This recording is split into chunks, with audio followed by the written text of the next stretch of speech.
pag-uusapan natin ano na ang follow-up natin doon sa sektor ng edukasyon matapos tamaan ng COVID-19 noong nakalipas na taon. We invited resource persons from all over to join us at mapapag-usapan po naman ang issue na bumabalot dito. Pero before we go any further, let's have a few words from Ariel of PPI. Ariel, please go ahead. Magandang umaga po sa ating lahat. Wherever you are, I hope you're all safe and we've started the year right. Isa pong usapin ang edukasyon ang pinaka mahalagang pag-usapan po. We started talking about it last year in one of our episodes, and welcome everyone to the first episode for this year. And we'd like to thank Seidel Foundation again for supporting us, for supporting PPI.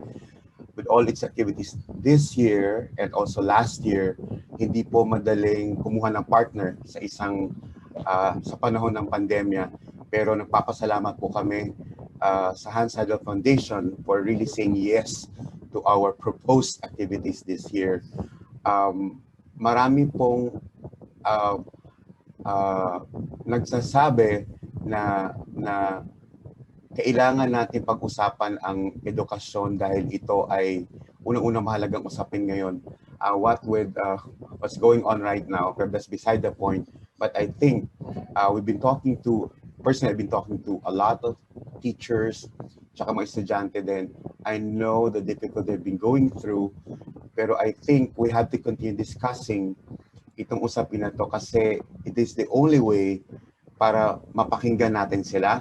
And also, from our experts today, mahalagang pakinggan natin dahil maraming nanonood ngayon FB Live. And shout out po sa lahat ng nanonood outside of the meeting room. I hope you'll enjoy, not only enjoy, but I think learn a thing or two from all these discussions this morning. And thank you very much to our moderator, Melo Acuña, for really efficiently handling the roundtable. On that note, I'd like to introduce to you the resident representative to the Philippines of Seidel Foundation, Attorney Guts Heineke, for his remarks.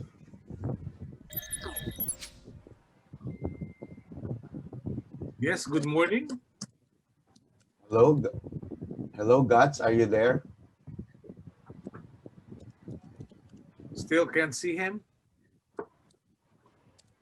Perhaps we can call Carol first on behalf of Seidel Foundation, and we will let Guts speak later on. Sure. Okay. Yes, Carol. Carol, yeah. Caroline Lee is the project director of Seidel Foundation in the Philippines. Hi, Carol. Good morning to you. Unmute. Yes, okay. Unmute, please. Yeah, there you go. Thank you for that. Happy to be with you all here. Good morning. Pleased to have you too. Yeah. Well, just a few words about the Seidel Foundation. It is a German NGO, and with the goal to build up democracy and good governance, and for the Seidel Foundation, a well-informed and independent journalist community is essential and necessary for democratic and peaceful development. And that's why we are really glad to be working with the Philippine Press Institute, very active group of journalists in civic journalism in the Philippines. And we're totally looking forward to a rich and dynamic exchange this morning. Thank you. Thanks, Carol. All right. Thank you, Carol, and thank you, Ariel. Well, I'd like to apologize. Nagkaroon ng glitches just a few minutes ago. Biglang pinapalitan yung password ko sa Facebook at nag-bug down yung internet connection. But just the same, the show must go on. Yep. Sabi nga it's not your set, folks. Okay, so let's begin. We're joined by guests from all over. We're joined by Mr. Rafael Cada from the Southeast Asian Ministers of Education Organization, or SIAMIO, based in Bangkok. We're joined by Undersecretary Dad San Antonio of the Department of Education. He's speaking on behalf of good friend Secretary Liling Briones. We're joined by Attorney Joseph Noel Estrada of Cocopea. We have Love Basiliote, the Executive Director of Philippine Business for Education. We're also joined by Mark Arthur Abalos of Globe. And let me see. Miguel is also with us. He's also from Globe. Miguel Bermundo. And Dr. Bert Tuga of the Philippine Normal University. We also invited, for the record, we also invited our friends from PLDT Smart, but they failed to join us today. But anyway, let's start with a situationer from ASEAN. So our good friend Rafi from SIAMIO would tell us how it is, no? How is it in the region? Especially the region is moving towards one ASEAN community. Rafi, please. Yes, good morning po to everyone, to the organizers of this roundtable, to Sir Melo, and to all the speakers joining us this morning, to the officers of DepEd, a pleasant morning to everyone, and to all the co-speakers. So, Dr. Ethel has requested me to attend this to represent SIMIO as the regional intergovernmental organization that deals with education, science, and culture in the 11 SIMIO member states. So basically, we represent, the education in the ASEAN, the 11 ASEAN, 10 ASEAN countries, including Timor-Leste for the 11. So please allow me to share the presentation that Dr. Ethel wished to give. Unfortunately, Dr. Ethel is attending another session right now with the British Columbia Council of Education. Yes, please go ahead.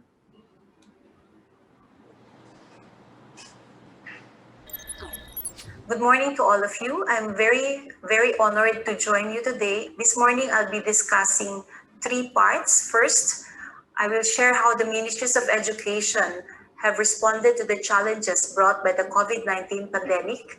Second, I'll be sharing remote education, including reopening strategies. And lastly, what are the key steps as Southeast Asia prepares for the new normal?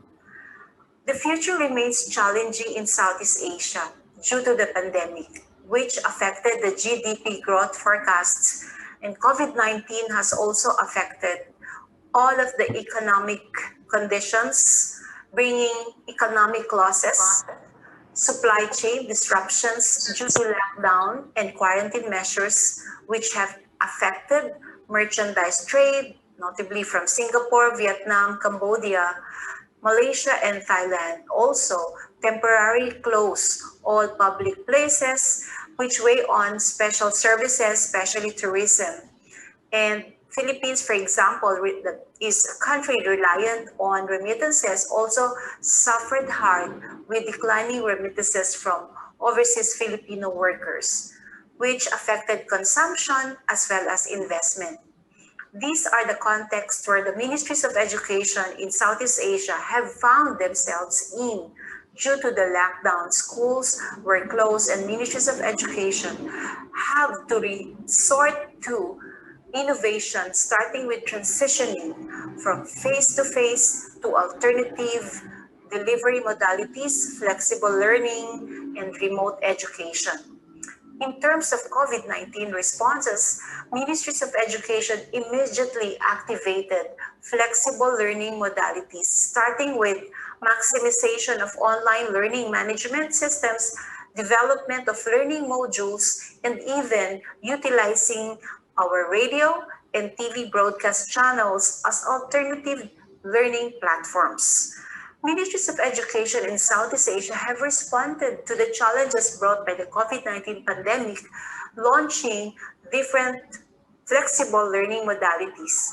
From the whole of nation approach of Brunei Darussalam, the establishment of Center for Digital Education of Cambodia, the circuit breaker strategy combining home-based learning and digital education of Singapore, the push for distance learning, offline, online, blended approaches of Indonesia, the development of ICT and alternative learning modalities for Lao PDR, the digital learning platform, and holistic flexible learning strategy of Malaysia, the development of online and alternative learning of Myanmar, the Thailand education ecosystem model, the learning continuity platform for basic education of the Philippines using as well modular instructions, education application and SMS-based learning for Timor-Leste, and open educational resources, video materials, television broadcasts for Vietnam. Despite all of these interventions, more needs to be done to ensure that no one is left behind. So the ministries of education also face, challenges in safely reopening schools. Despite all of this, the threats to infection, COVID-19, schools initiatives, including rehabilitation and resurgence planning, have been thought of. Social distancing policies, health and sanitation protocols, and availability of temperature checks, disinfection points were set in motion in Southeast Asian countries. As I speak, all countries in Southeast Asia have already reopened. Many started reopening in July and few came in late in October.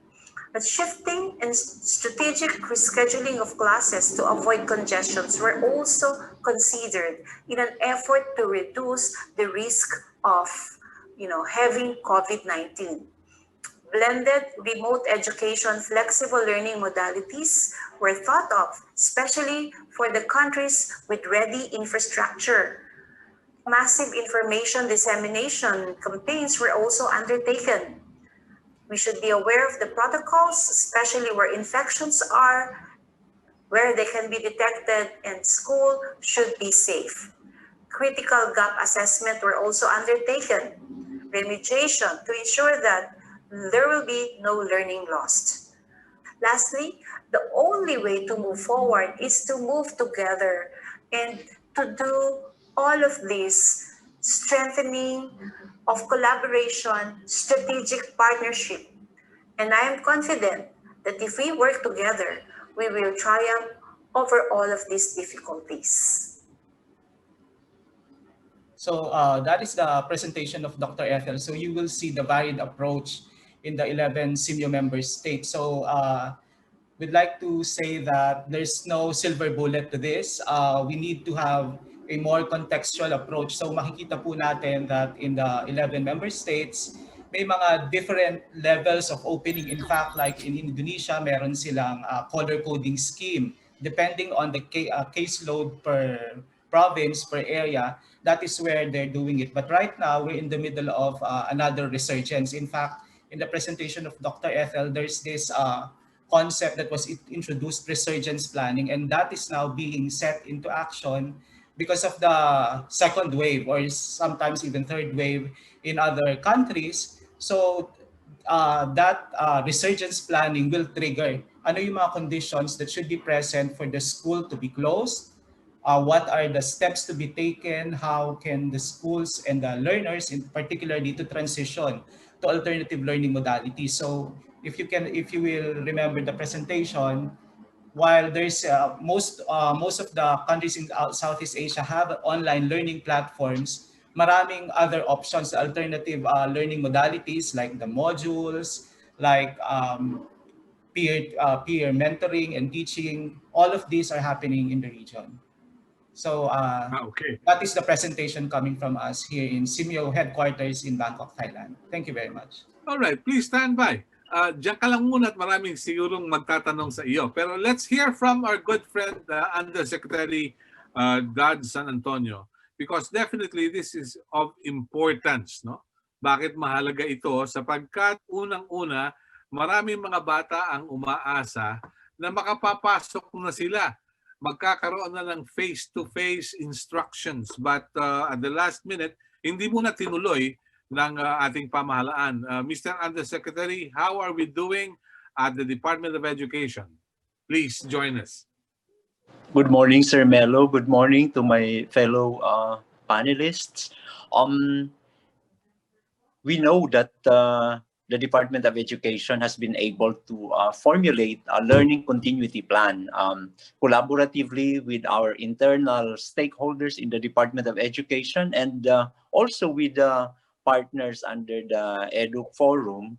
And we really know that delivering basic education services during these COVID-19 times would be a challenge. And somehow we were able to start the school year last October in the midst of difficulties and challenges because of the support of our stakeholders, development partners, and even local government executives. So we also, initially in the LCP, the Learning Continuity Plan, we really identified blended learning as an option where there would be an element of face-to-face classes. But being an executive agency, I mean, we belong to the executive branch, and we know that we are supposed to implement presidential decisions.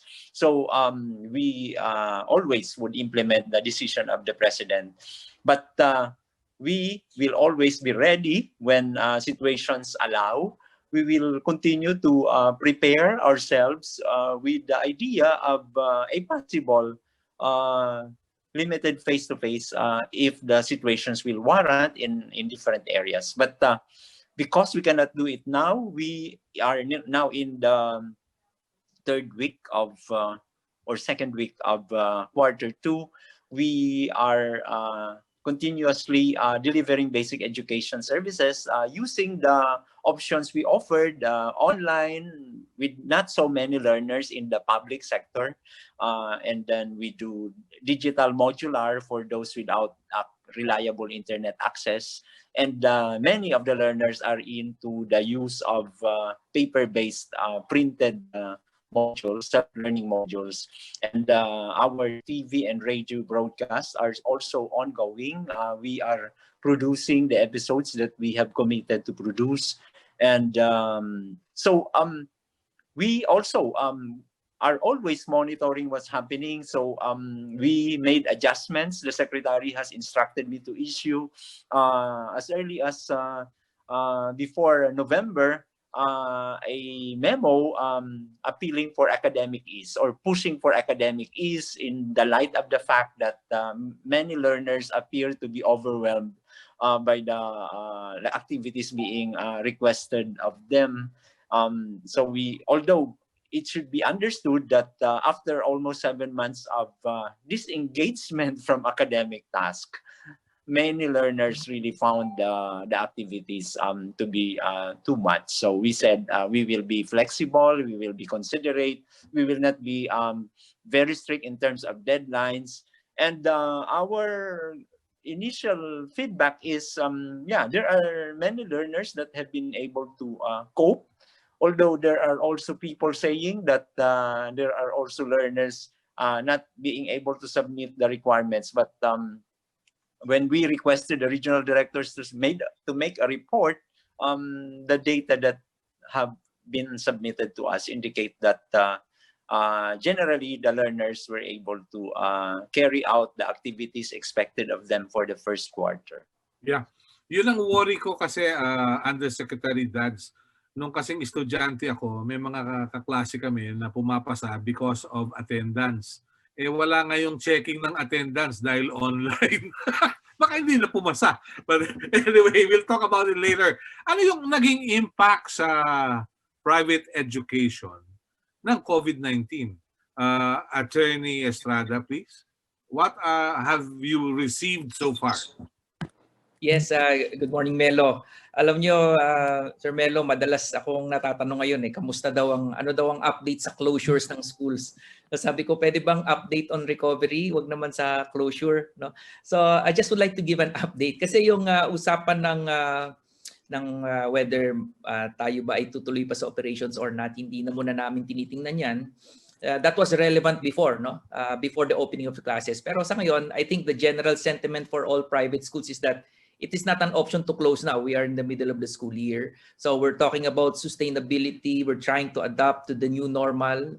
So far, we have engaged the government into some economic recovery initiatives. Unang-una yung naipasa po yung Bayanihan to Heal as One Act number 2 noong September. So meron po kami doon.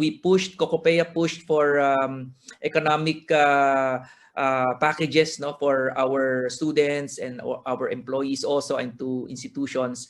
At ang update po ngayon sa higher education, estudyante nakatanggap po ng 5,000 para sa kanilang mga balances from last school year. Malaking tulong na rin po yun kahit maliit ang amount. It has so far assisted around 50,000 students in higher education institutions all over the country, mga private colleges and universities po yan. So it helped a lot also. The sector, yun pong sa basic ed, meron din pong 300 million na nakalaan para sa assistance naman ng mga students in basic education sa mga private schools, but we're still awaiting the DepEd guidelines and for its rollout. No? So siguro po malapit na.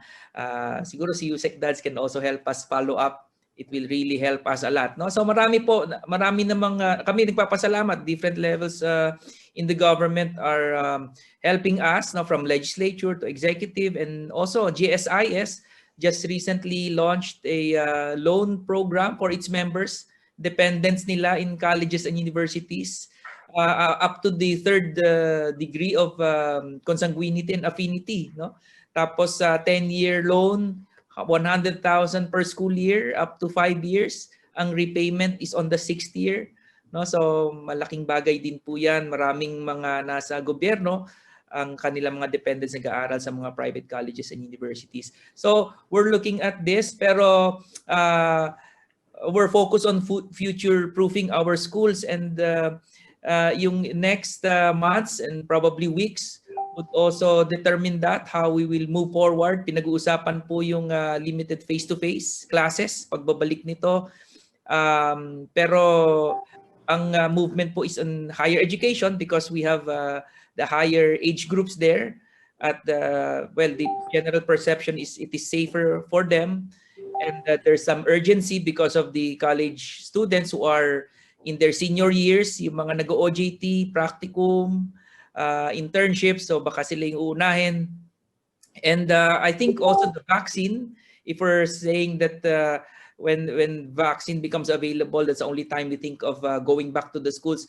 Mukhang matatagalan yung sa basic ed dahil yung available na vaccine yata is for 18 years old and above, no? So far, yung mga available sa atin sa local governments and to the national government. So ito yung mga tinitingnan namin, but again, when we prepared for the new normal, hindi po namin tiningnan ito na something that's temporary and for a short term. This will really be the new normal. So we're focused on teaching our learners to navigate well into the internet.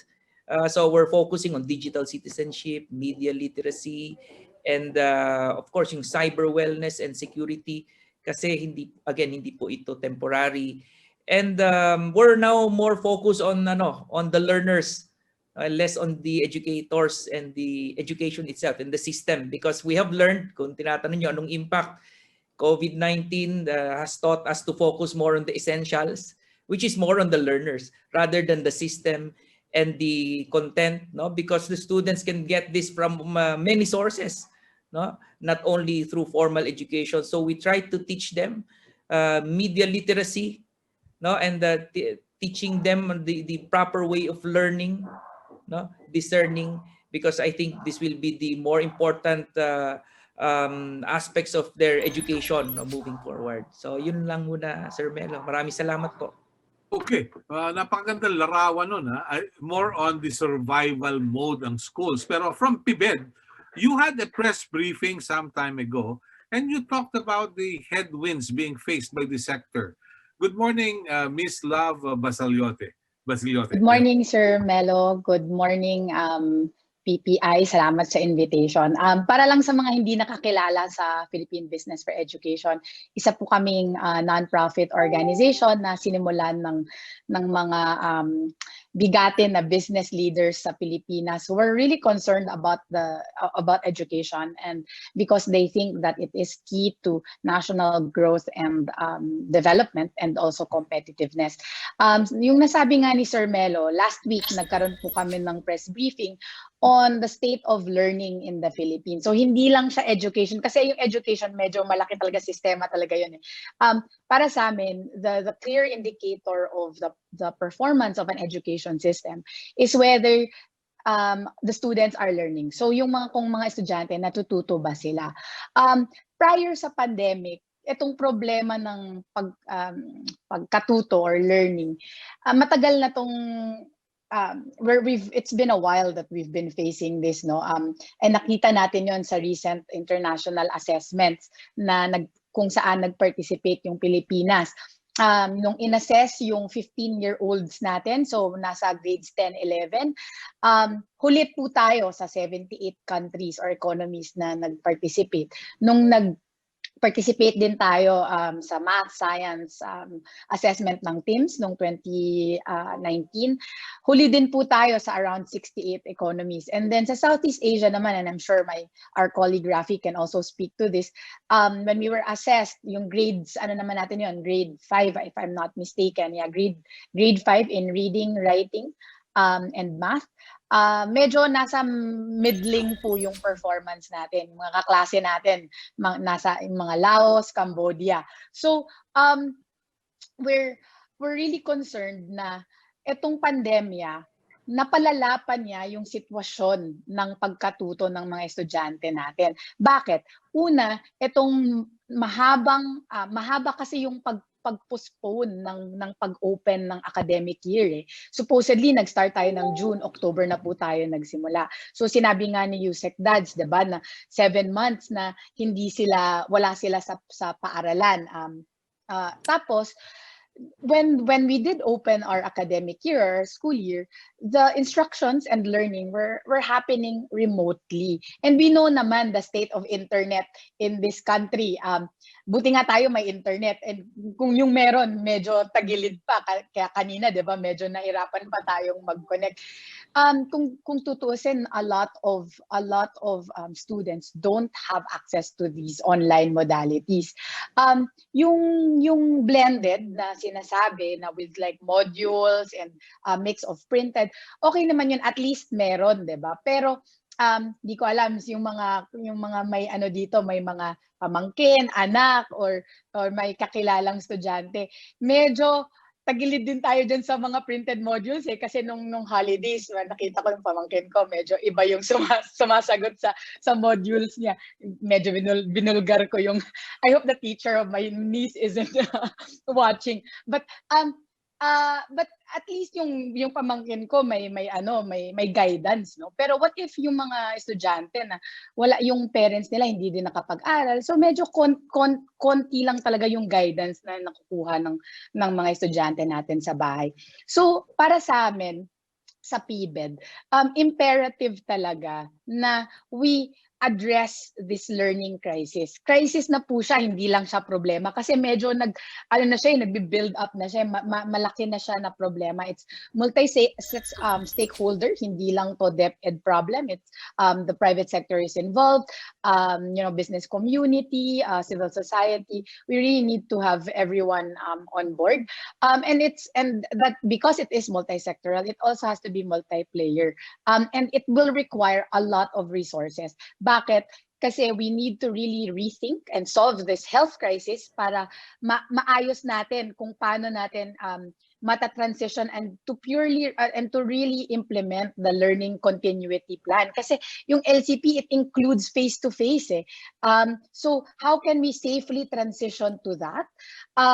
Addressing the online disparities, the digital divide, yung sinasabi nga, kasi marami yung hindi connected to the internet at walang learning devices, ganon.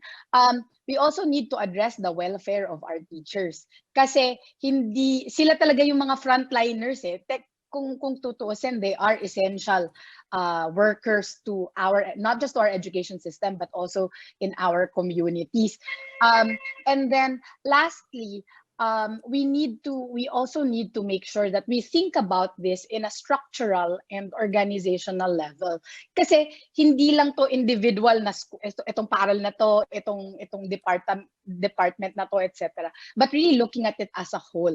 Kasi yung education and learning, as I said, it is multi-sectoral, it is multi-player, and it is also multimodal. Hindi lang siya limited sa education. Nutrition comes into play, the role of businesses comes into play. So that said, I'm really excited for the conversation this morning kasi I'm looking forward to the insights from our colleagues in the Zoom room, and I want to say also that, you know, DepEd has really been pulling its weight, but it takes more than DepEd. It really needs every one of us to help out, and I hope that because this pandemic is making us see what is really essential, as what Attorney Erap or Joseph said, we hope that we see education as an essential part of our recovery. If we are to recover from this pandemic, we really need to address this learning crisis. And I hope I can count on everyone's support, especially the media, to highlight this problem, but also to highlight the solutions that we can all do together. Maraming salamat. Okay. And that's just the opening statements, no, ng ating mga resource persons. Kaya lang, isang mahalagang binanggit ng PBED doon sa kanilang briefing, yung teacher quality. Nagkataon, yung Philippine Normal University is the Center for Excellence in Teacher Education. Dr. Bertuga, how is it? Anong naging impact ng COVID-19 sa Philippine Normal University? Hindi na normal yung sitwasyon, di ba, Dr. Bert? Good morning. Thank you, Sir Melo, and also good morning to the fellow panelists and our friends from PPI. Ang biruan nga namin sa PNU, baka ang pangalan na namin ay Philippine New Normal University. But going back to your question, first on safety mechanisms, I would like to start with that. No, like other public and private universities in the Philippines, we have set up also our COVID-19 protocol to avoid the spread of the virus in the campus and also to protect our internal stakeholders. We have intensified our COVID prevention campaigns and also our measures such as health monitoring, contact tracing, and we have purchased COVID-19 related supplies and equipment. We also implemented alternative work arrangement based on CSC guidelines and minimized the number of people going to the campus, and also implemented online platforms to transact business with the university. So ito pong scheme na ito ay ongoing pa rin until now. But in terms of continuity of learning, I think you are more interested on what we did in terms of teaching and learning. We were able to migrate or transition to the flexible learning modality on the first term of academic year 2020 to 2021. That was covering the months of September to December of 2020. We call the program Kaway Aralan sa Bagong Kadawian, or flexible learning in the new normal. Our modality utilizes different designs such as full online, a combination of synchronous and asynchronous modality, full offline using printed modules, and of course the blended modality. Reflecting on our experience last year, 2020, we realized that what we did for term 1 was emergency remote learning. Now that we are in term 2 of the academic year, we can say we are now in full remote learning. So let me just differentiate the two. Why emergency remote learning in the beginning? We were actually on emergency mode during term 1, and like the other universities, both public and private, migrating to remote learning or flexible learning was abrupt, and everyone was grappling in the dark. Our focus then, Sir Melo, was more on socio-emotional learning, and our guiding principle in the implementation of our learning modality was compassion and empathy. Achieving learning outcomes, for us, that's very important, but during that term, that was secondary to our concerns. We just wanted our students to feel the support of the university because it was more hand-folding for both faculty and students to navigate this sudden shift in education. But alongside the many adjustments we carried out, we approached the transition from the point of view of research. What worked, what did not work. And we put in place a monitoring system and evaluation system to facilitate this. So term 2 is another narrative. We have more experience, we know better, we have more confidence, and we have scaled the learning curve, so to speak. So perhaps the biggest issue now is the level of independence and motivation of our students. Both faculty and teachers are more prepared already. And while we are still on transition, little by little, we are seeing the evolving shape of remote learning as eventually a new modality of 21st century education. As what Attorney Strada mentioned a while ago, we don't look at it as going back to the old ways now in education. I think what we need is to sustain and strengthen our current modalities. Thank you po. Okay, basic question siguro para sa ating mga kababayan. Well, I was a public school pupil sa Zamora, sa Pasay, and we really enjoyed having student teachers from Philippine Normal College. Nagpa-practice teaching sila sa aming eskwelahan. Pero paano magpa-practice teaching ngayon na walang face-to-face? Ano ang sistema, Dr. Tuga? Well, that's actually a very timely question because I think last week we just had our ceremony on sending off our practice teachers as they begin this very important phase of their education life. But PNU will implement the online practice teaching. We can do this because 3 out of 5 of our campuses have laboratory schools operating under flexible learning setup as well. For the other 2 campuses that have no laboratory schools, we're looking into the strategy of limited engagements with DepEd schools, also implementing different modalities of learning. So the shift that we're looking into is more on experiential and learning by using modules and using the PNU learning management system for online engagements with mentors and supervisors. So basically, we are exploring these alternative modalities for practice teaching. There was already an initial work done by the Department of Education and the Commission on Higher Education, and they're about to issue a joint policy on how to conduct the practice teaching for teacher education students. Okay, all right. Connectivity. How innovative are we compared to our other ASEAN neighbors? Let's hear from Mark Arthur Abalos of Globe Telecom. Yes, how are things going on at Globe? Hi, Sir Melo. Good morning, everyone. Everything's doing great. Everyone is busy pa rin naman kami sa Globe. We have been very active in terms of providing connectivity as well as, of course, programs suited for schools, educational institutions, as well as, of course, institutions that require connectivity as well as other solutions so that we will be able to continue learning. So kami naman sa Globe in education, we, as much as possible, give all our support to our counterparts in the public and private industry. So this presentation is just a brief overview of what we have been doing, and together with Miguel, we'll be presenting the different programs and aspects of Globe in education. So why is there Globe in education? Because we want to create better experiences for everyone, and of course these experiences impact the lives of people in the best way that we can. And we aim to improve how students learn with technology and help change their lives with better quality. So this would, of course, lead to create better learning experiences. 3 points, important, of course, important to improve quality of education through and elevate quality of. So kami naman sa Globe also, our mission is we want to help Filipinos build a better life and fulfill their dreams by providing a lot of learning opportunities for all. And our vision is we want to transform Philippine schools and empower every Filipino through world-class connectivity and learning technologies.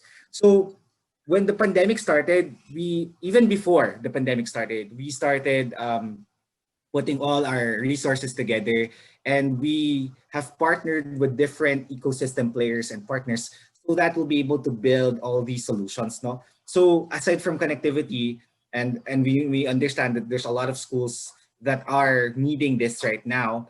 We also have technical infrastructure and the devices plus the solutions, even automating the workflow operations in schools as well as digital learning through our LMS partners. Together with Miguel, as I've mentioned, we also have national programs to support education. So take it away, Miguel.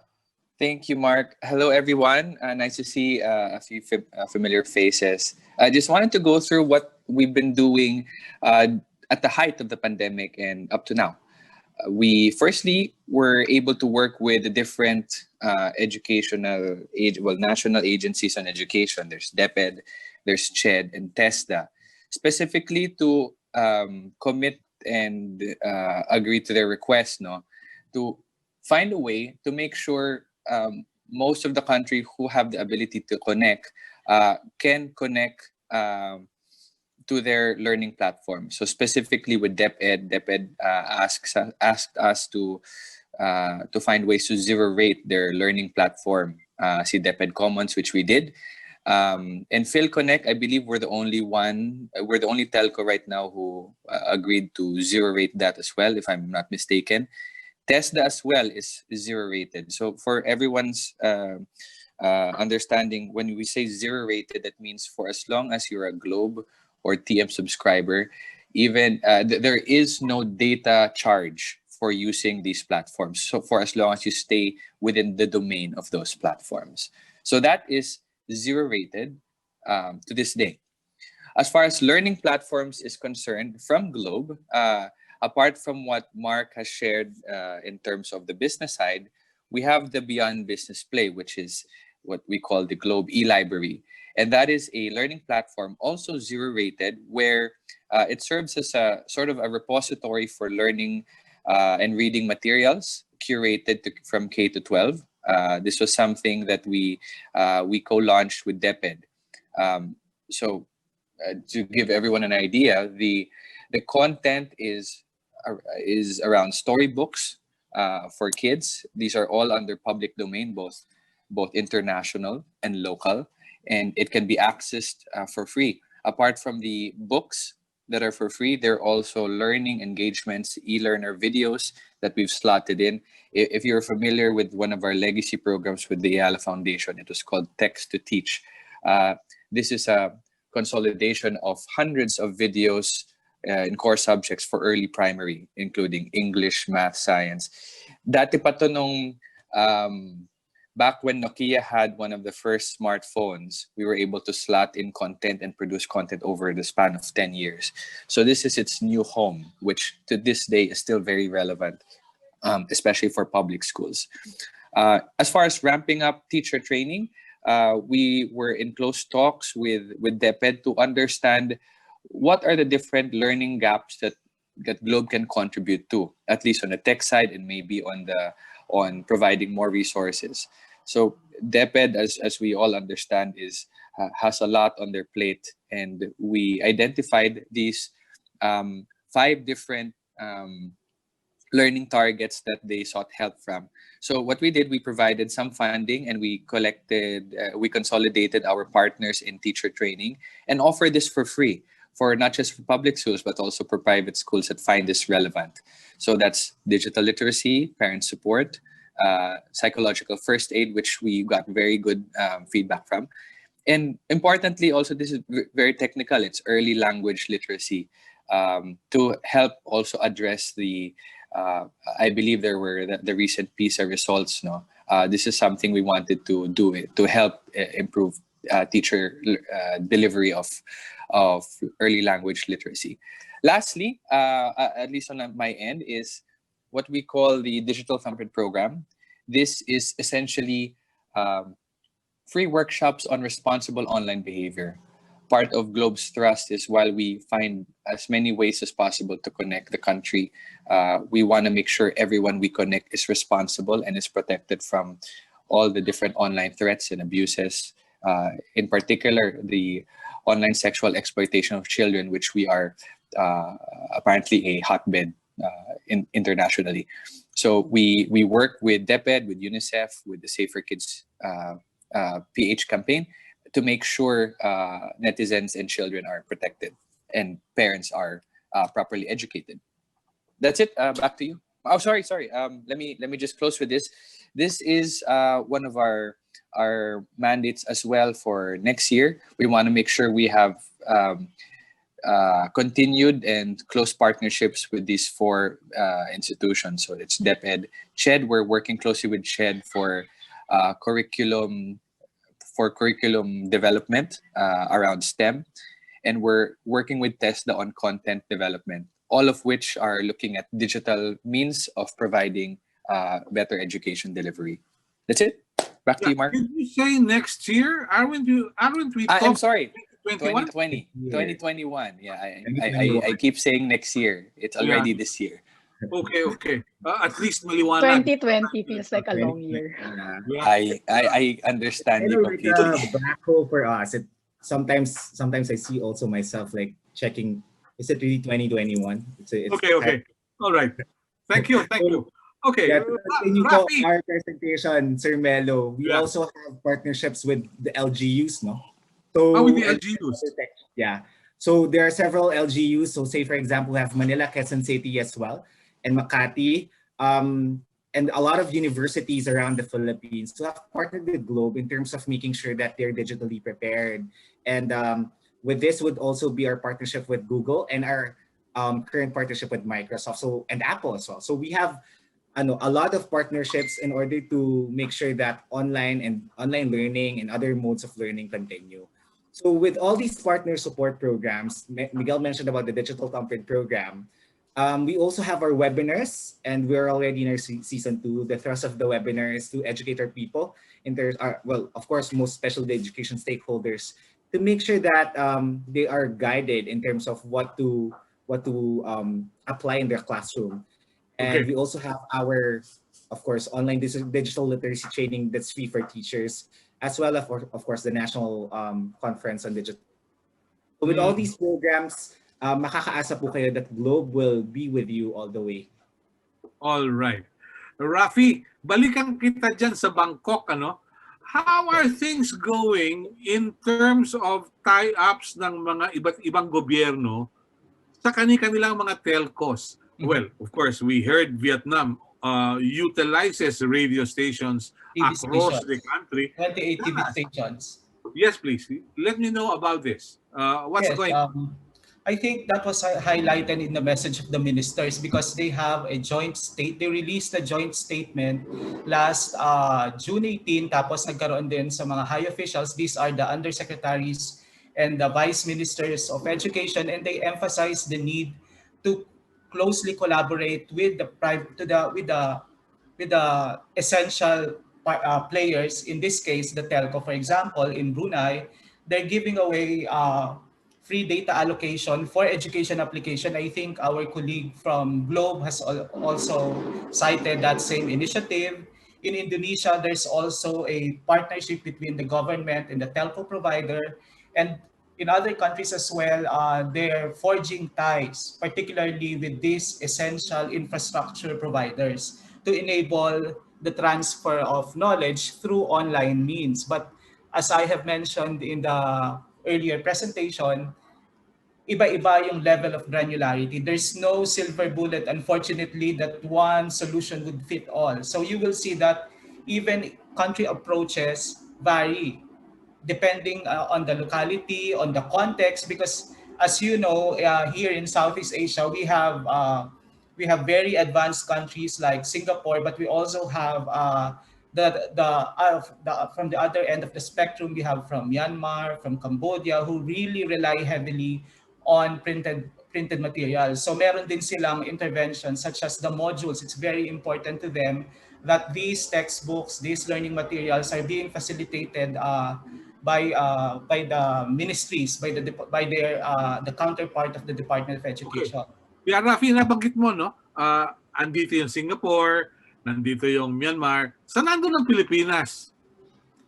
Well, Philippines in terms of it depends, sir, on what criteria you're referring to. But in terms of education, being a Filipino, I'd like to think that we can be at par with them. I mean, it's not too late in the day to say that we can do it. I think what we need to do is to reflect on the things that we have learned from this pandemic. So it's not really a matter of where we are, because putting all countries side by side, it shouldn't be seen as parang one is better than the other. We should, as we have advocated in Simeo, we should be moving forward as one.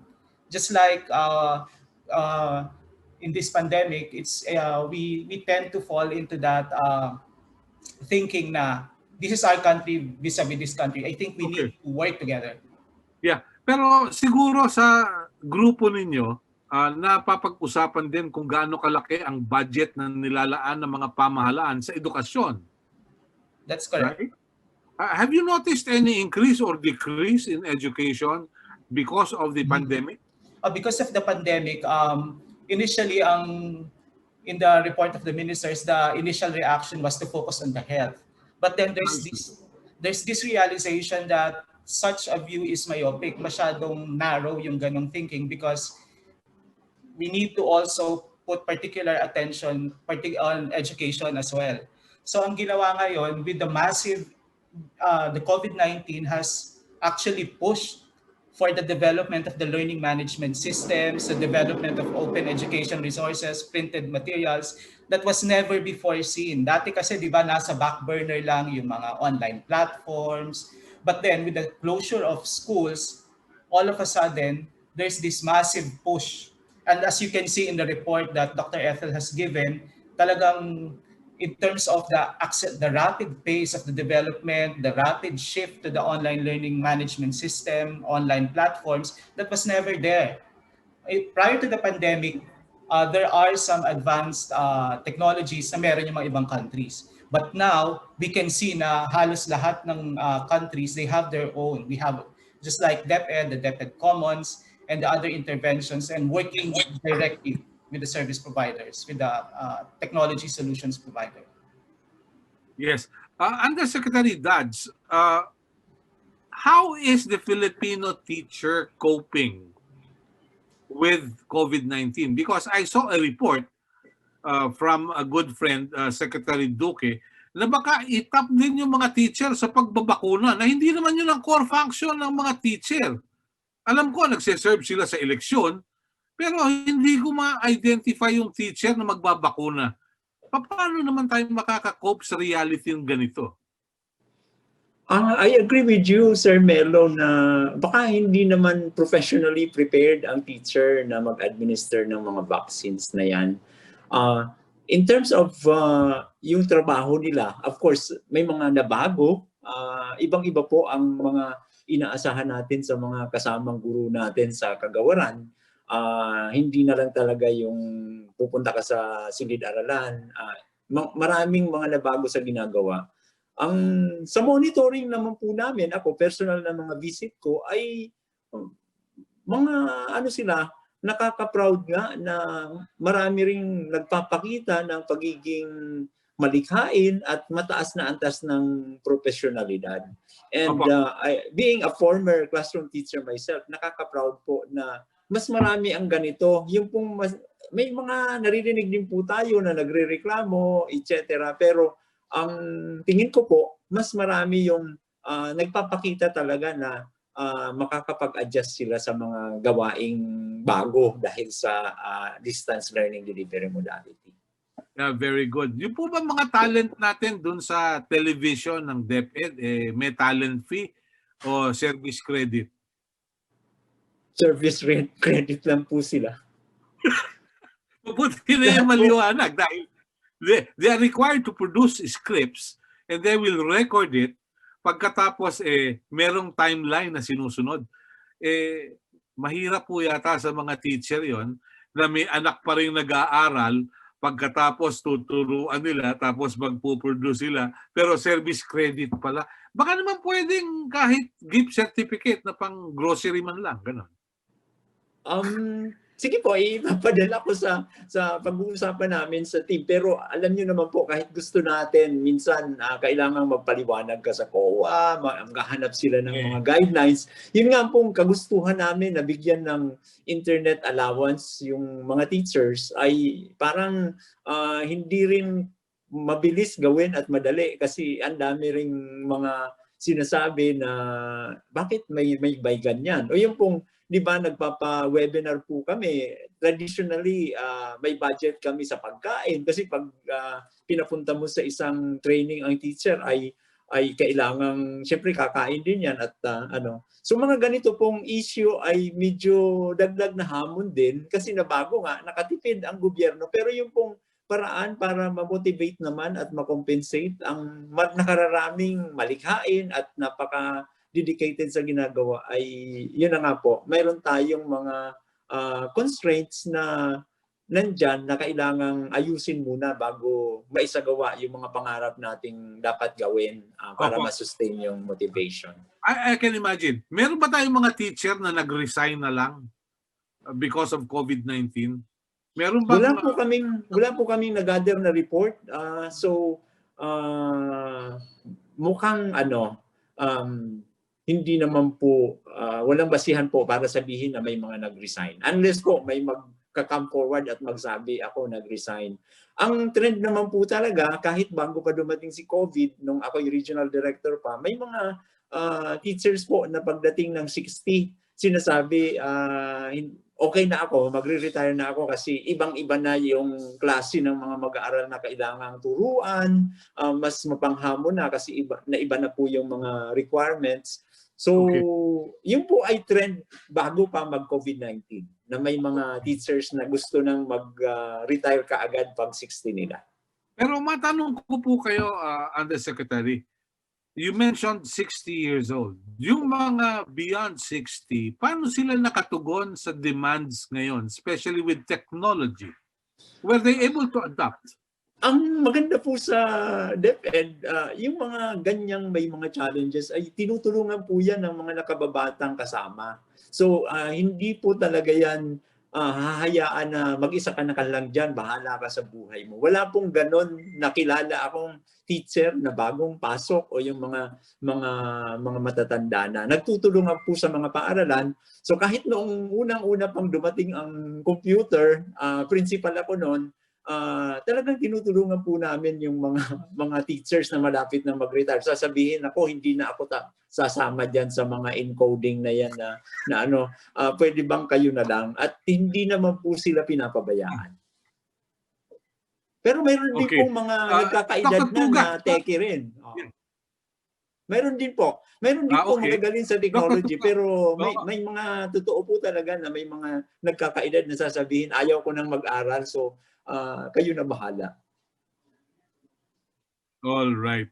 Dr. Tuga, sa Philippine Normal University, ano yung average age ng inyong mga profesor? Well, sa ngayon medyo mas mga bata na, mga around 40 to 45 yung average age. Meron din po kaming mga 60 to 64 or 65. Some of them, because of this new challenges in the flexible learning, hindi pa naman talaga naka-schedule, pero nung nag-60 na, they decided to retire. No? But others stayed and we provided support para maka-adjust sila. Okay. So at least may support. Will Globe not go out of its way to teach teachers, well, not necessarily teach teachers, but at least orient them or refresh whatever they know in terms of technology? Mark and Miguel, your idea. As mentioned nga po earlier, we have teacher training programs po, no? So currently we're running several programs specifically for teachers, and so on the commercial side, we are giving free online course for those starting teachers talaga na walang background on technology. But for our CSR side, Miguel is currently hand-in-hand working with NAEP, with the DepEd. That's right. To make sure that teacher training is continuous. So Miguel, can you say more about this? Yeah, thank you, Mark. Yeah, to Mark's point, no, we're working directly with NAEP, and the content that we put out is is the deciding rep would be DepEd. On our end, we are not an education institution, but we do have resources to help DepEd with any gaps that they feel we could serve. For example, the low-hanging fruit is on digital responsibility, which we have content for that over time was developed, and it's I believe it was added as supplementary learning to the DepEd curriculum. On top of that, NAEP also shared they are looking for training and expertise around early language literacy, which we were able to find. And that's the sort of the open dialogue that we're having with DepEd, and it's something that we're looking to have as well with SHED for this year. Okay, very encouraging, very encouraging. How will COCOPEA look at this? Kayo po ba sa COCOPEA at maging sa PBED later on, merong mga programs to at least equip our teachers to be prepared for the new challenges? Yes, Attorney Estrada, please. Yes, definitely. We're moving towards that because prior to the pandemic, as we all know, now we Filipinos, especially including students and also educators, we use the internet for consumption of goods, for socialization, but not for education. Hindi masyado. And we're very happy now that not only the education institutions are moving towards that, no? Using the internet platform for education. Kasama na rin yung ating mga providers like Globe, no? Hindi nila nabanggit, pero they also partnered with our major member associations like PACU, like the CAP. These are big national organizations, no, of educational institutions. So we're very happy with that. In fact, nung may lumabas na report recently, yung isang UK think tank, I forget the name, yung sinabi nila na 76 million daw ang social media users in the country with 75 million on Facebook. Minsan makakaisip ka, no, dahil ang estudyante natin ilan million lang naman, 30 million kung sabihin mo na basic ed and college, 75 million on Facebook. So why are we accepting the excuse that they cannot connect, no, for education when they can do so on these social media platforms, no? So I think we are a step behind, no, in terms of using the internet for teaching and learning, and we have to catch up, no? So there is no reason for us to lag behind. So kasama na rin po dyan yung ating mga more senior faculty and teachers. They have no choice, no? It is part of their, I think, ethical standards also for teaching professionals to adapt to global standards of teaching as part of their responsibility as professionals. Attorney, yeah, you said may isang grupo sa UK na nagsabi na merong 76 million who are into Facebook. Yes, ako po ba? O si yeah. Yeah. Opo. This is a regular survey participated by 50 countries or more than 50 countries. Okay. Lagi tayong top notcher dyan in terms of usage. Average hours, nataas din tayo. I think we're also in the top. Average of 4 hours a day spent by a Filipino on social media sites, no? So halos kasabayan na lumabas yung recent result ng Teams eh. So alam mo, there's that tendency also to look into that, no? As we look into our new environment in education, we can't help but think also na mababagsak tayo sa mga proficiency standards, and yet we continue to be top-notchers in terms of social media usage. Pero merong silver lining, as I've said. Kung kaya nating gamitin yan for other uses, no, like as I've said, socialization, consumption, bakit hindi sa education? And again, we're very happy that not only the institutions are moving towards that. So kasama na yung government, kasama na yung providers. We're developing learner management systems. We're teaching our teachers and our students to be digital citizens, no? And that's a good thing. Yeah. Baka doon sa 75 or 76 million kasama na yung mga troll. Anyway. Yes, siguro. Hindi ko na tanong pero pwede. And meron lang ako isang point that I'd also like to raise, no, yung kasi the schools now, there's a call for agility and innovation, no, sa mga schools, especially sa private schools. Kasi kami mas mabilis kami mag-adapt and mag-innovate because we decide based on our institutions and our communities, no, as compared to government institutions. Napakalaki nila, medyo hindi sila ganoon kabilis mag-adapt, but there is that call for agility and innovation. Ang problem lang namin is I think we also have to siguro encourage our policymakers to adjust fast, no, in terms of regulation and policies. Kanina nabanggit ni Yusik Dads, no, katulad nun, like incentivizing teachers lang, medyo tumatagal. Imagine for bigger issues, no, policy issues, how it takes so long, no, in order to adjust. So dapat merong counterpart, policy environment that allows that innovation to develop, no. Sabi nga ng isang expert, dati yung think out of the box is so pre-COVID. No? Kasi ngayon sa mga schools, you create your own box. Yeah. Kanya-kanya tayo, 'di ba? So but in order to allow that and for education to thrive, no, based on innovation, policy environment should allow that. Hindi tayo babalik sa pre-COVID na lagi tayong titingnan natin yung policy before, no. Policy should adjust and hindi tayo yung dapat bumalik sa old policy. All right. Love, from PIBED? Yes. Anong masasabi ninyo sa nagaganap ngayon? Siyempre, yung mga bumubuo ng PIBED are businessmen. Do they see education as in its twilight zone already, or is it still sunrise? Ano ba?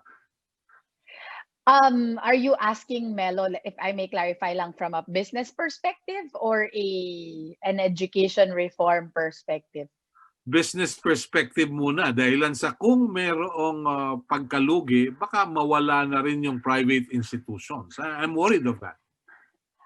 In our press briefing, actually, and not to minimize the difficulties that the private schools are facing now, no, but what I heard from our chairman and those who are also engaged in the business of education, well, I guess entrepreneurs always say not to waste a crisis, or so not there are opportunities in a crisis, and so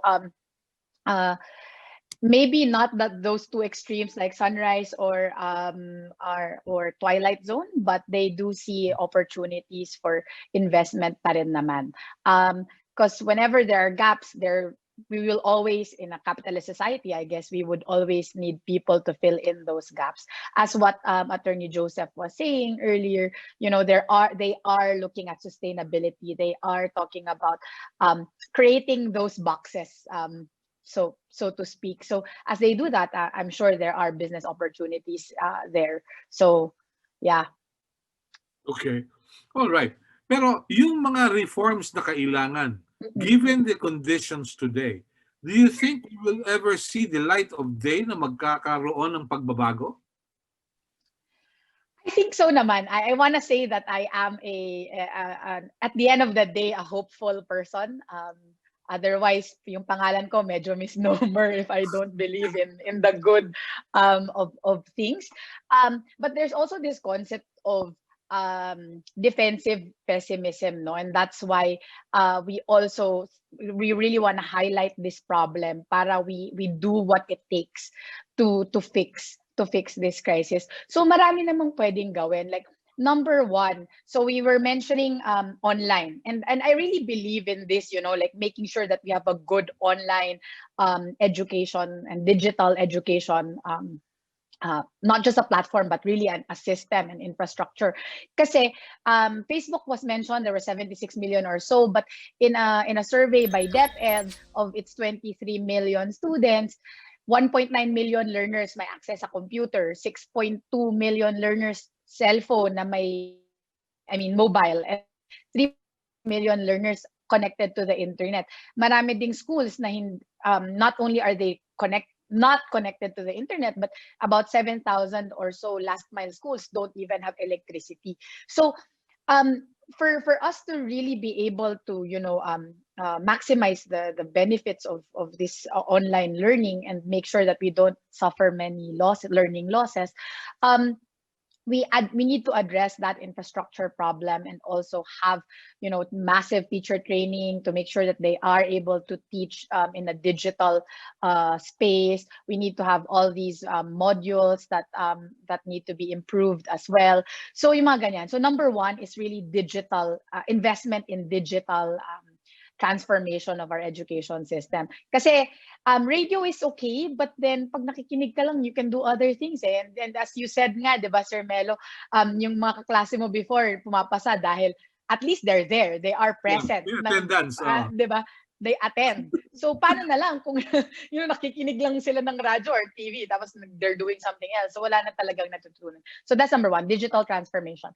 The second one, and I alluded to this, the teacher training can really be improved, and I'm glad that Dr. Bert is here. PNU is one of the partners of PBED in our teacher scholarship program, and we see that there are so many things that can be done to improve teacher training. We need to do more in attracting the best and brightest to the teaching profession. Once they are there, we want to retain them, make sure that their morale is high. You mentioned kanina na they shouldn't be doing things that it's not really part of their job description. Their job is to teach, and to teach well. And so we need to have that support system to help them do that. And also, I think ultimately, those two things, and I think we can do those things together, with partnerships like Globe for the digital transformation. But ultimately, we need to put in more resources in education. We understand that during a crisis, ang daming nagko-compete, like, oh, should we put the money in the vaccine and all these, ganito, ganyan. But ultimately, we think that education, kasi you asked this question of Rafi and in terms of budgets, and he didn't give numbers. But if you look at the trends for us in terms of percentage of GDP for education in the Philippines, downtrend nasa 3 point something na lang tayo as percentage of GDP spent in education. So we want more resources for education, and we believe that if we do those things, adding more resources in education, we can be creative in finding these resources, investing in digital transformation and investing in our teachers. We can do something to help address this learning crisis. Very good. Very nice. Undersecretary Dads, what is there to hope for 2021? Dr. Dads? Hello? Wala si Yusek. Yes, Yusek. Hi, Sir Melo. Yusek. Of course, the secretary ano pong aasahan? Si secretary po ay maliwanag naman yung mga sinasabi niya na ngayong yung po mga local governments are distributing gadgets that will make us reduce reliance on the printed SLMs. We'll continue to implement sulong edukalidad. Yung 4 na pillars ay yung pa rin yun. Yung curriculum review will be hopefully completed ngayong taon. And then we'll, of course, intensify efforts for providing learning resources. We will upskill and capacitate our fellow teachers and tap the resources of our partners. Para po sa, siyempre, din po sa strand ko, ang quarters 3 and 4 learning resources, we hope to source out from the private publishers para naman po ma-reduce na rin yung trabaho ng mga kasama namin, and at the same time maximize yung contribution ng private sector sa ating mga ginagawa. Patuloy po kaming magmo-monitor at titingnan kung ano pa ang mga kailangan gawin para mas maisaayos at maging mabisa ang ating mga ginagawa. Siyempre po, masaya kami na ang PBED at ang lahat ng mga partners ay palaging nandyan to provide support and feedback on how else we could improve the things we do. Okay. You have the money? Do you have the money to spend for all your requirements? As usual, we have been allocated a significant bulk of the budget, but kung sasabihin mo po money for everything we need, wala naman pong ganyan sa gobyerno. We would have to prioritize. Yeah. So I'm we sorry. have been given funds. Yeah, I'm sorry for asking the question because there will be this impression na laging kulang yung pera. Kaya siguro natanong ko, kailangan meron ba talaga? Pero at least meron tayong magagamit, no? May magagamit naman po. Yeah, good. Very good. Dr. Burke, sa Philippine Normal University, meron ba kayong idea kung nasan yung graduates ninyo? Where are they? Napapakinabangan ba sila ng sektor? Please go ahead. Thank you. Most of them are actually teaching in public schools already, Sir Melo. But I think we have also a number of our graduates teaching in private schools, but mostly in DepEd schools, I suppose. Yeah, and that's the reason kaya laging hirapan yung Alumni Association dahil walang makolekta sa graduates. Di tulad ng graduates sa UP na School of Economics, laging may pera yan. Okay. But we are happy that that our graduates basically are contributing a lot to the development of public school system. Very good. At least, meron po ba tayong paraan para ma-attract yung the best and the brightest to Philippine Normal University to go into teaching? Well, I think that was mentioned by Ms. Lava a while ago. Now, we are very thankful to PPI for providing scholarship support to very good students entering teacher education. So we support that program, and I hope that there will be more programs similar to that to encourage excellent high school graduates to enter the teaching profession, because we really need good materials to enter the teacher education. We still believe that at the end of the day, it's the quality of teachers that we have that will improve the quality of education in the country. Okay. Attorney Estrada, your thoughts about the near future? Well, yung future of education from a legal and policy perspective, I would say we have enough education principles in our laws. Basic foundation of our education system, we have enough principles not only for education to be sustained but also to thrive.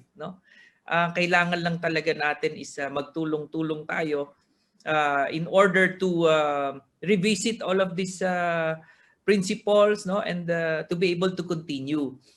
At palagay ko, when we go back, when we go out again, hindi ko sasabihin na go back to normal, but at least when we go limited face-to-face and the economic situation is recovered, I think we will have many gains also from this experience. Kasi yun palang going back to the essentials, focusing on the learner, malaking bagay ito for education. Education is really a concern of everyone. Ang isang magandang nangyari dito, education has brought together people, institutions, agencies, both government and private. And it's a concern of everyone. Wala pa akong narinig na kumontra about quality education, about continuity. Of course, may mga discussions about that, but it has never been that challenging. Iba-iba lang tayo ng paraan, but I think we are headed towards one direction. So I'm positive, hindi COVID positive, but I'm hopeful that we will be better when we have overcome this pandemic. Yes. Love from PPI? Yes. Same question po ba? Yeah, in the near future, you see? Yes, I am hopeful that we can make things happen, as Attorney Erap said, like everyone has good intentions. We are working for the same goal, which is quality education for all Filipinos, no one left behind. There are things that we need to address, like gaps, but if we just put our collective minds to it and hearts into it, I believe that we can make things happen for Philippine education. So in the near future, I am hopeful but also looking forward to real action. Kasi madali lang maging hopeful eh. Pero when your skin in the game is being asked, or when you're actually required to do something, yun yung medyo tagilid tayo. So I am hopeful, but I'm also really looking forward to people doing their part and pitching in. Good. From Globe, Miguel and Mark, yes, your thoughts about the near future? On our end po, siguro we need to really reinvent and reimagine education at this point, because the landscape is changing. There's a lot of trends happening, and I'm kind of sure that in the next couple of months there will be more technology solutions that will be available for our schools. But I see a future that the gaps are gonna be not that wide enough so that everyone in the private and the public school sectors of education will get to enjoy all these perks. Kasi nga po, we see naman the disparity of education in the Philippines, and much as we want to cater all the those who are in need, really have to choose specific segments lang. But for Globe, we are currently in the process of reinventing the way children learn, our students learn, and we hope to provide all those kinds of solutions to you. Yun po. Miguel? Yeah, Miguel? Thanks, Mark. I think one thing I'd like the team to take away in our own research and appreciation of the local and global landscape, you can take a look at any industry that is using tech, and there's often a direct replacement to the human touch. The one thing that does not have that replacement is in education. You can look at industry, you can look at manufacturing, agriculture. All of these technology has gone to a point where you could already replace a person, but not in education. And what I want to say is, technology still remains to be just a tool for us to use. It was brought up earlier that there really is no silver bullet. Sa basketball, you don't have a Michael Jordan or a LeBron James to save everything. There has to be this collective contribution for everyone. And at least for Globe side, we do have the capabilities to create more access to connectivity. We're looking forward to working with as many government institutions and private sector, nonprofit, to see how we can contribute in ways that we can and can readily do. Yun lang po. We are very encouraged by this year. Last year was really weird. This year, I think is a transition, but I think things are looking up. Good, great. Mr. Undersecretary, from the DepEd, parting shots, ano pong mensahe ninyo sa ating mga kasama sa Philippine Press Institute at bala nang nanonood sa atin?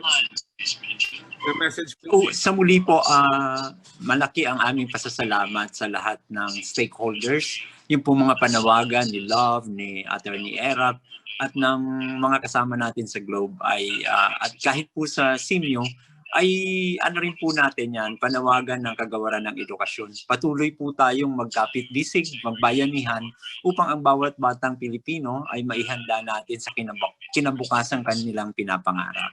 Mabuhay po kayo sa PPI. Salamat na muli sa pagkakataon, Sir Melo. Salamat po. Rafi, mula sa Bangkok, your message please. Yes, thank you for this. I think our parting shot would be probably this COVID-19 pandemic has stressed the need for all of us to make sure that no one is left behind. I think yun yung message, regardless of the medium, regardless of the platform, the messenger, we'd like to stress that in the near future, that should still be the guiding principle, particularly because yung marginalized, the underprivileged, they're the most affected when schools are closed, when learning does not happen. So we need to create and foster and sustain that environment where all means all of us progressing as one, not just in the Philippines, but in the region in order to build a better normal. Yeah, thank you, Ariel. Ariel, may pahabol ka mula sa PPI. Paki-unmute lang. Yan, okay. Pwede pa bang magtanong, Kuya Melo? Saglit lang. O sige. Very quick. Oo. Yes natin. Anybody can answer. magkaiba po ba ang problema o yung gravity ng problema between the public sector and the private sector? And having said that, can you hear me? Yes, of course. Napag-uusapan yung resources, wala pong problema in terms of financial resources sa education sector sa public. The public. O di DepEd na pasasagutin natin. Okay. Okay. Undersecretary Dads, please. Undersecretary Dads, you're still with us, right? Yes po. May tanong po. Ang sinasabi po natin, tayo naman po ang nagdidesisyon ng financing, yung mga legislators at yung priorities ng government. At kasama po sa budget process yung pag-defend naman ng kagawaran ng mga proposals nito. Pagkatapos pong maihain yung General Appropriations Act at ma-approve ay bumabalik po kami. In fact, katatapos namin kahapon ng mga meetings namin, reminding ourselves that these are the resources we have and so we have to make adjustments in the priorities.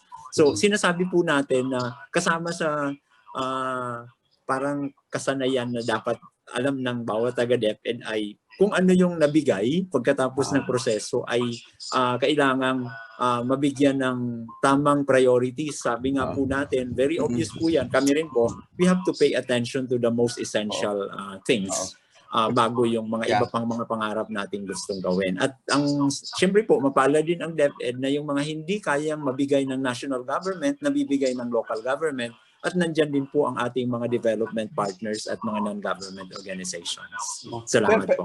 Pero Yusek, I'm under the impression na pahirapan ba ito? You mentioned about priorities and I fully understand na kung ano po yung essential, yun po yung kailangan dapat matugunan. Pero parang it looks like na parang pahirapan. Parang kung if they're all about, if all the efforts are all about altruism and malasakit, siguro yung di ba triple siguro yung problema ng mga teachers ngayon in the time of the pandemic, so that probably there's going to be a way or ways para mapadali na matugunan yung essentials or priorities na binabanggit niyo. Gusto ko rin pong bigyan din na ako 35 years na sa DepEd, yung mga recent years mas maganda po ang sitwasyon ng DepEd. Ang mga priorities po ng national government in the last decade have been really to support efforts to provide what DepEd needs in terms of facilities. Yung mga ka-generation ko, makikita nyo naman po pag naglibot kayo sa mga probinsya, ibang-iba po ang mga facilities natin. So, ang ibig po nating sabihin na kung ang tanong po ay may seryoso bang effort para dagdagan yung investment ng gobyerno, mayroon po. Ang sinasabi ko lang po, hindi pa natin pwedeng sabihin na lahat ng pangarap namin nandiyan na. And palagay ko kahit sa advanced countries, wala namang ganong school system na nagsasabi all we need is provided for by the government.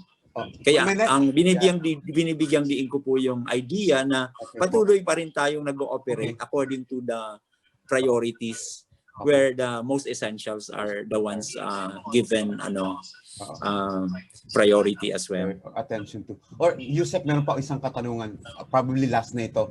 Are we relying heavily on the private sector assistance para matugunan yung mga pangangailangan ng mga teachers natin? Hindi po ganun yung yung ginagawa ng DepEd. Palagi naman po tayong may mga provisions na binibigay at although sabi nga natin, halimbawa itong sa mga learning resources, lalo na sa first quarter, dahil yun na nga po ang pag-release ng mga pera sa gobyerno ay hindi naman madali. So kung kailangan na siya, nag-tap tayo ng mga local governments at other resources. Pero mayroon naman pong binibigay ang gobyerno. So we are saying na kasama na po sa kinukonsider namin syempre yung annual Brigada Eskwela investments ng Philippine Society. And at the same time, yun nga rin po yung mga pera na binibigay sa atin ng national government. Gusto ko lang din banggitin, Kuya Melo, yung binanggit ni Ma'am Love kanina kasi I'd like to highlight the fact that this time, these critical times talaga, should afford everyone to get the help that we really need. And I think she especially mentioned about the role of media in bringing to the fore more stories from the ground, meaning storya ng mga kabataan, storya ng mga teachers, hindi lang yung from the top lagi eh. I think this is also a call, a challenge for us in the media sector na pahalagahan din yung mga maliliit na mga boses na nasa baba, yung hindi siguro nabibigyan Kuya Melo ng pagkakataon na maibahagi yung nararamdaman nila. And I think it's really going to be a conscious effort for the journalists, for the media practitioner, for all communicators for that matter, na siguro ito na lang yung tulong, Ma'am Love, no, na binabanggit nyo, tulong ng media kasi hindi naman direkta makakatulong ang media, but yung role namin, yung function namin as watchdog, not only watchdog, truth tellers, and at the same time, going beyond the call of duty of what does it mean to change a life of one person or isang bata through our story. Parang ganun po yung binabanggit nyo, Ma'am Love. Ano? And having said that, Kuya Melo, maraming salamat, Ma'am Love. Kuya Melo, si Attorney Gus is already on in the meeting room. Yes. You might want to call him later. Pero salamat po for giving the opportunity to interact with our panelists, our resource person. Thank you very much for joining us today. I hope we can get you anytime if we talk about mga significant discourses on education, etc., etc. Maraming salamat po. Thanks, Okay. Kuya Melo. So we're joined by Attorney Getz. Please join us. Your message, please. Thank you very much, Melo. Yeah, sorry, I think I'm a little bit late, so I'm just arriving here for the closings. My name is Götz Heinig. I'm the resident representative of the German Seidel Foundation. And we are running this monthly roundtable discussion with the PPI every month from January to December. I hope it was good. I hope you enjoyed it. And I hope especially it was helpful in order to improve the education system here for the wonderful year of 2021. As I have missed everything, so I deeply apologize for that. And I hope for you it was good and you enjoyed this morning. Thank you very much. Yes, it is. Yes, of course. Yusek Dads, pabukas lang nung camera mo for our picture together. Love, may dadagdag ka? Would you care to add something? May dadagdag ka ba? No, I just said ang ganda ng truth tellers na sinabi ni Sir Ariel. I just watched kasi an interview of Christian Amanpour, and she actually differentiated the role of media between truth tellers and neutrality, and she actually says that the role of media is to tell the truth and not just be neutral, and because you might run the risk of conflating or parang hiding the truth because you want to be neutral. So in any case, ang ganda nun. Kaya ako pumalakpak kasi ang ganda ng sinabi ni Sir Ariel. We really count on the media to amplify these stories on the ground. So thank you for the partnership. Thank you po. All right. I'd like to say thank you to everyone. Si Sister Rosan Malilien sent a message. She's supposed to join us overseas. Nasa Surigao siya eh. Kaya lang biglang nag-board meeting yung kanyang university, kaya hindi siya nakadalo. Pero okay sana kung narito rin siya to give us a picture of what it is in the province. I'd like to end by quoting a man who said something like this. Education is the great engine of personal development. It is through education that the daughter of a peasant can become a doctor, that the son of a mine worker can become to head of the mine, that a child of farm workers can become the president of a great nation. It is what we make out of what we have, not what we are given, that separates one person from another. And the quote comes from a man named Nelson Mandela. With that, I say thank you to everyone, because the topic is COVID and education. Next month, we will look into the COVID-19 conditions in Asia and in the Philippines. Thank you very much. God bless us all. Thank you. Thank you.